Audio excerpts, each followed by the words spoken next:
Menu hari ni adalah menu untuk bubur berlauk, iaitu udang pedas. Nina akan gunakan beberapa bahan yang ada je kat rumah. Sangat senang, sangat simple. Favorite Nina. Jom.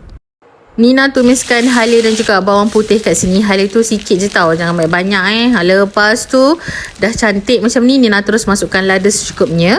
Nina suka pedas sikit hari ni, dan juga tauco. Gogor rata. Dah cantik, dah agak garing, dah balance kan.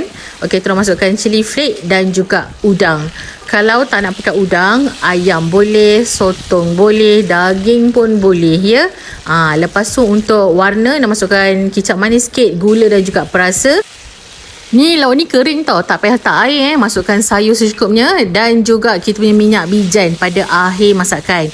Nampak tu lawa kan. Ini makan dengan bubur ayam, pairing pula dengan kangkung belacan. Ya Allah, sedapnya.